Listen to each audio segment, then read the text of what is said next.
আরাবুলের ব্যাপারে মানে মানুষের ক্ষোভ, তার আগে বিভিন্ন কিছু আচরণ, এসব তো আপনার কাছেও পৌঁছেছিল স্বাভাবিকভাবে। আপনি একটু জনপ্রতিনিধি ছিলেন, রাজনীতি সচেতন মানুষ বলে, তো তারপরে এই লোকটাকে দলে নিয়ে কি কি ছিলেন?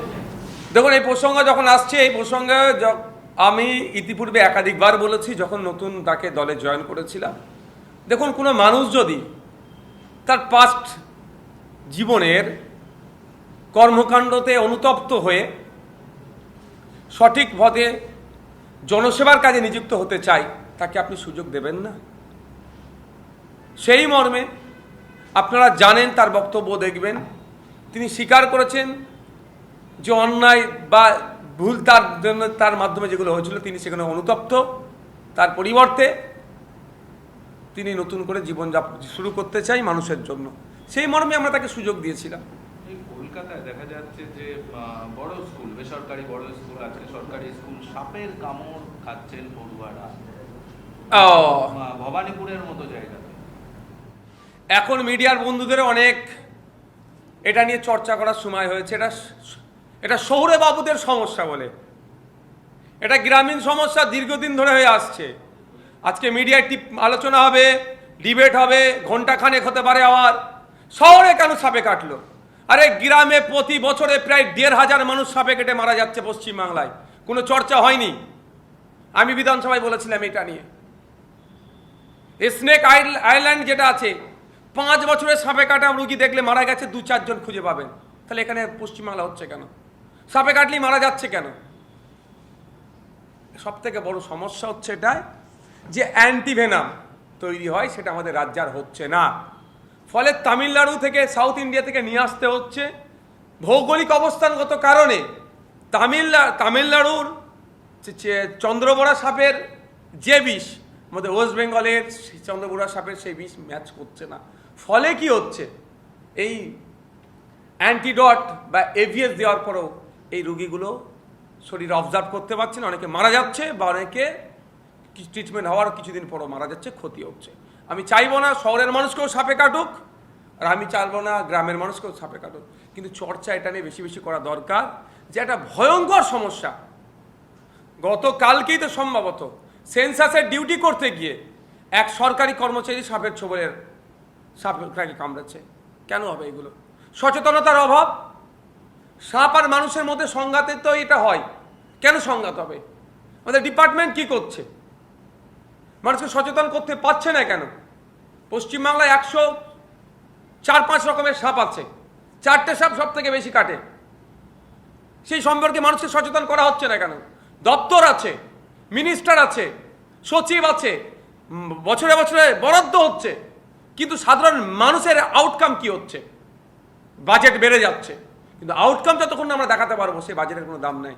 আজকে এটা নিয়ে চর্চা হচ্ছে কলকাতা শহরে নামি দামি একটা স্কুলে সাপে কেটেছে বলে, কিন্তু গ্রামে প্রতিনিয়ত দেখুন primary school, upper primary school, high স্কুলে দেখুন এই ধরনের ঘটনা প্রায় আপনারা পাবেন।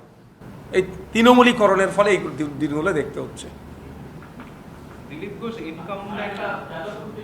যাদবপুর ইউনিভার্সিটির মধ্যে দেওয়ালে লেখা গুলি করে ইউনিভার্সিটির মধ্যে এই ধরনের লেখা যায়, তো হিংসায় প্রদর্শন দেওয়ার এবং দিনের পর দিন যদি লেখাও থাকে, ইউনিভার্সিটি বা কোনো ব্যবস্থা নেয়।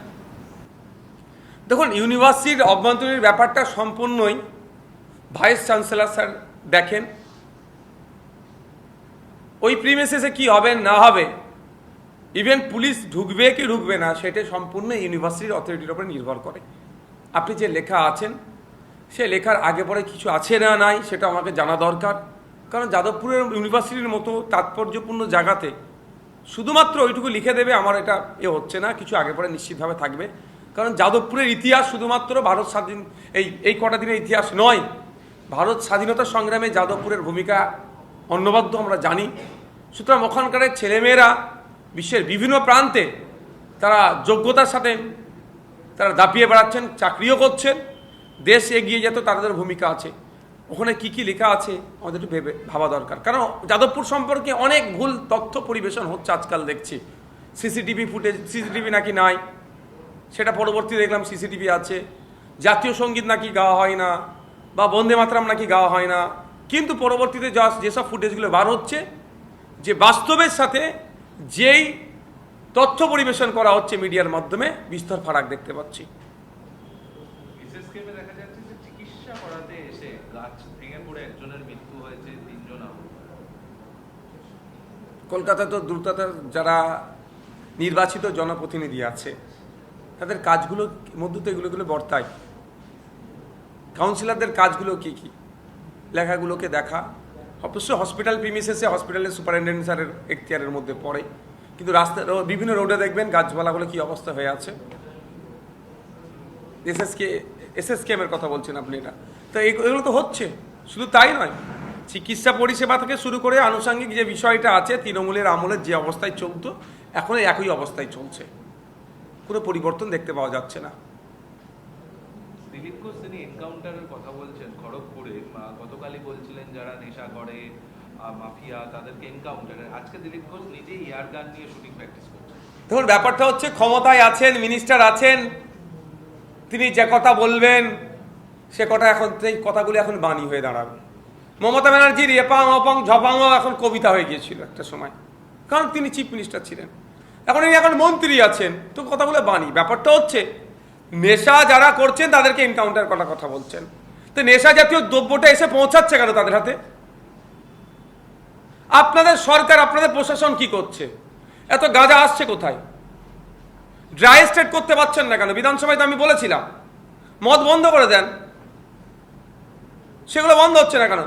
আপনাদের দলের বিগত দিনে যখন সরকারে ছিলেন না আপনারা, তখন বলেছিলেন এই লটারিগুলো বন্ধের কথা। লটারিগুলো এখনো বন্ধ করতে পেরেছেন? নেশা জাতীয় দ্রব্য যদি আমাদের এলাকায় এসে না পৌঁছালে, এলাকায় কেউ নেশা করবে না। এসে পৌঁছাচ্ছে কিভাবে, সেটা বন্ধের আগে উদ্যোগী হন। আর সেটাকে আটকানোর জন্য প্রশাসন আছে, তারা আটকাতে পারছে না। আপনাদের দলের নেতাদের সেখানে প্রভাব থেকে যাচ্ছে, সেগুলো আগে করুন। এনকাউন্টার কোনো সমস্যার সমাধান হতে পারে না।